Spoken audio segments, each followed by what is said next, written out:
ہیں اور ان سے اسلامک حوالے سے سوالات بھی کرتے ہیں اور بڑے خوبصورت انداز میں وہ جوابات بھی دیتے ہیں. اور آج سیکنڈ ٹائم ہماری سحر نشریات کا حصہ بنے جناب علامہ عابد رضوی صاحب ہمارے ساتھ موجود ہیں. السلام علیکم علامہ صاحب.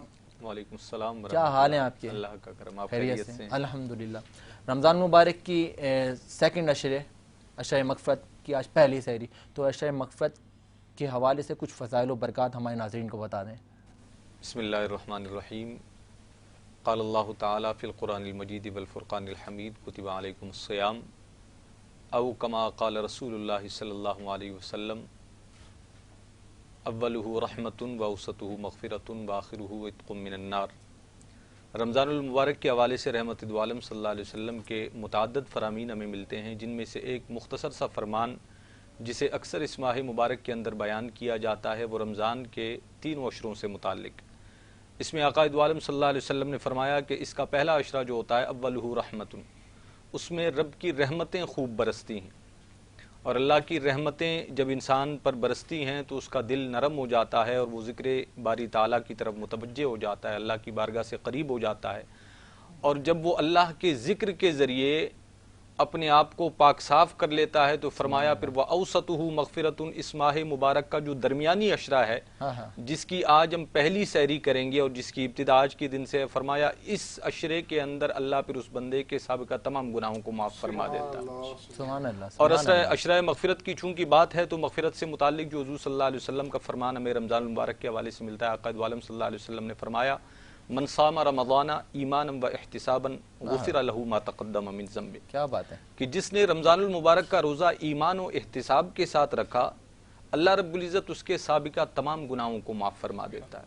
کیا بات ہے. اس کے تمام صغیرہ گناہ وہ معاف کر دیے جاتے ہیں، اور کبیرہ گناہ سے متعلق اصول یہ ہے کہ بندہ توبہ کرے گا تو بخشا جائے گا. اب ایمان و احتساب کا مطلب اگر مختصر انداز میں ہم سمجھیں تو وہ یہ ہے کہ روزہ رکھ کر روزے دار کی حیثیت سے شب و روز ایسے گزریں جیسے اللہ کا حکم ہے.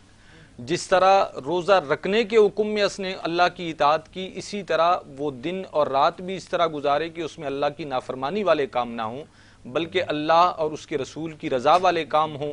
اگر وہ اس انداز سے اپنے روزے کو پورا کرتا ہے تو پھر وہ بخشش اور مغفرت کا مستحق ہے. اگر وہ اس میں کمی اور کوتاہی کرتا ہے تو پھر آقا دو عالم صلی اللہ علیہ وسلم کے مزید ہمیں فرامین اس حوالے سے ملتے ہیں. ایک موقع پر رسول اللہ صلی اللہ علیہ وسلم نے فرمایا کہ جو شخص روزہ رکھ کر جھوٹ بولتا ہے، روزہ رکھ کر غیبت اور چغلی کرتا ہے، یعنی روزہ تو رکھ لیا ہے لیکن اللہ کی اطاعت پھر بھی نہیں کرتا، فرمایا پھر اللہ انسانوں کے بھوکے پیاسے رہنے سے بے نیاز. اللہ اسے کسی کے بھوکے پیاسے رہنے سے کوئی مطلب نہیں، بلکہ روزے کی فرضیت کا مقصد ہی یہ تھا لعلکم تتقون، تاکہ تم متقی و پرہیزگار بن جاؤ، اللہ کے اطاعت گزار اور فرمان بردار بن جاؤ.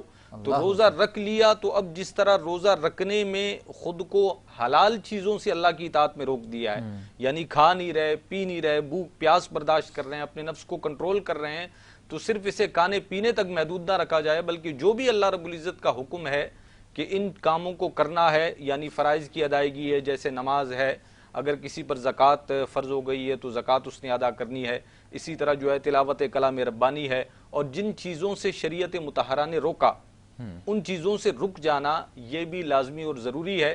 اور بالخصوص جو ذکر فرمایا رحمت دو عالم صلی اللہ علیہ وسلم نے غیبت اور چغلی کے حوالے سے، یہ ایسا ہے کہ بڑے گناہوں کو تو لوگ گناہ سمجھتے ہیں لیکن غیبت کو لوگ عام سی بات سمجھتے ہیں. حالانکہ جس طرح زنا کی حرمت قرآن میں بیان کی گئی، جس طرح شراب کی حرمت قرآن میں بیان کی گئی، جس طرح باقی وہ چیزیں جن سے اللہ ناراض ہوتا ہے جنہیں نص قطعی میں بیان کر دیا گیا کہ اب اگر کوئی ایسا کرے گا تو یہ حرام ہوگا، حرام فعل کا مرتکب ہوگا، انہی چیزوں میں سے غیبت بھی ہے. قرآن کریم فرقان حمید کے اندر اللہ رب العزت نے ارشاد فرمایا یا ایھا الذین آمنوا اجتنبوا کثیرا من الظن، اے ایمان والو کثرت سے گمان کرنے سے بچو، ان بعض الظن اسم، کہ بعض گناہ گمان جو تم کرتے ہو وہ گناہ ہوتے ہیں. اب یہاں پر بعض گمان جو گناہ ہوتے ہیں وہ بدگمانی ہے، یعنی کسی شخص کو آپ نے دیکھا اس کے بارے میں کچھ نہیں جانتے، خود سے اس کے بارے میں ایک ذہن بنا لیا کہ یہ ایسا ہے، یا اس کے بارے میں کوئی بات سنی بغیر تحقیق کیے اس کے بارے میں گمان کر لیا. فرمایا ان بعض الظن اسم، اور اس کے بعد جو شریعت مطہرہ نے بات بیان فرمائی، میں سمجھتا ہوں آج کے اس عشرہ مغفرت کا وہ پیغام ہے. فرمایا فلا تجسسوا، کیا بات ہے، ایک دوسرے کی جاسوسی نہ کرو، لوگوں میں عیب نہ تلاش کرو. آج ہمارا المیہ یہ ہے کہ میں خود کیا ہوں کوئی جانے نہ جانے، میں اور میرا رب تو جانتے ہیں نا، لیکن ہم نے خود سے صرف نظر کر لیا، اپنی برائیوں کو بھی بھول گئے، اپنی نافرمانیوں کو بھی بھول گئے. ہماری انگلیاں ہمیشہ دوسروں پر اٹھتی ہیں. بالکل ایسا ہی ہے. اچھا، ہم جتنی بھی غلطیاں کریں ہم اس میں یہ چاہتے ہیں کہ ہمیں معاف کر دیا جائے. چھوٹی غلطی ہو یا بڑی غلطی ہو، بس ہو جاتا ہے انسان سے، ہم کہتے ہیں یار معاف کر دینا چاہیے تھا. لیکن جب دوسرے کی باری ہو، اسے ایک تو معاف نہیں کرتے، دوسرا اس کا وہ عیب جسے اللہ نے پردے میں رکھا ہم اسے جاسوسی کر کے تلاش کر کے نکالتے ہیں اور لوگوں کے سامنے اسے بے آبرو کرتے ہیں. کیا بات ہے. اس سے قرآن نے منع فرمایا فلا تجسسوا، ایک دوسرے کی جاسوسی نہ کرو. اور حدیث طیبہ کے اندر رحمت دو عالم صلی اللہ علیہ وسلم نے فرمایا کہ جو بندہ مومن زمین پر اللہ کے کسی بندے کی عیب پوشی کرے گا، اللہ بروز قیامت اس کے عیبوں پر پردہ ڈالے گا. اللہ اکبر. اللہ اور اس کے آگے فرمایا کہ ولا یغتب بعضکم بعضا، تم میں سے بعض کی غیبت نہ کرو. اب غیبت کیا ہے؟ پیٹ پیچھے ایسی بات کرنا جسے اگر بندے کے سامنے کر دیا جاتا تو وہ برا مان لیتا.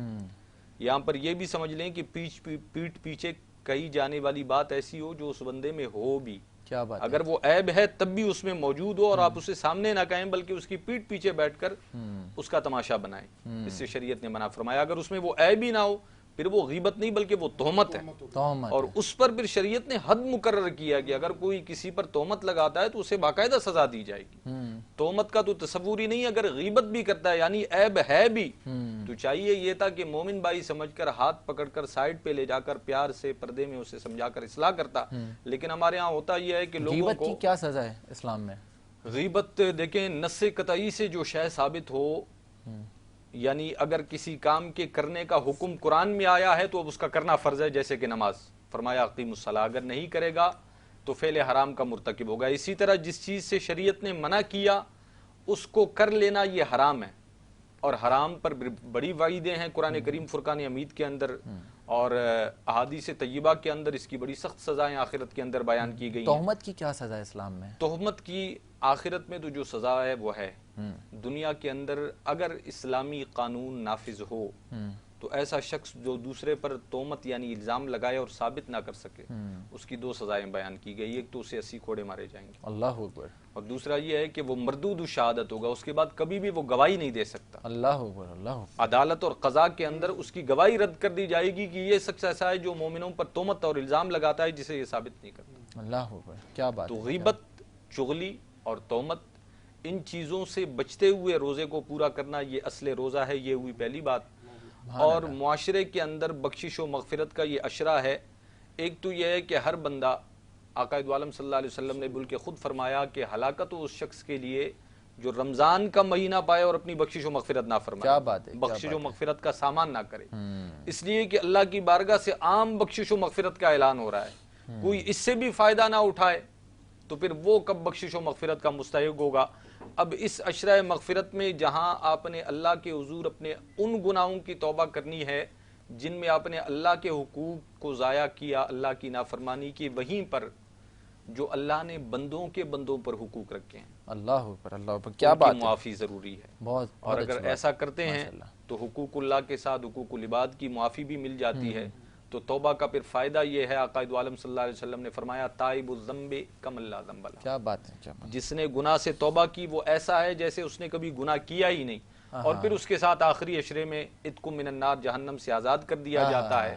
اور اللہ پھر ہمیں اس پر استقامت دے کہ ہم اپنی بقیہ زندگی ایسے ہی گزاریں جیسے رمضان میں گزارنے کا حکم ہے، تاکہ آخرت میں نجات ہمارا. ماشاءاللہ ماشاءاللہ. بہت اچھی بات بتائیے. علامہ عابد رزیق صاحب ہمارے ساتھ موجود ہیں. ایک اور ثنا خوان رسول بڑے پیارے پڑھنے والے محمد حنین رضا قادری صاحب ہمارے ساتھ موجود ہیں. تو میں گزارش کروں گا حنین رضا قادری صاحب کہ آپ نعت رسول مقبول صلی اللہ تعالیٰ علیہ وسلم سے اپنی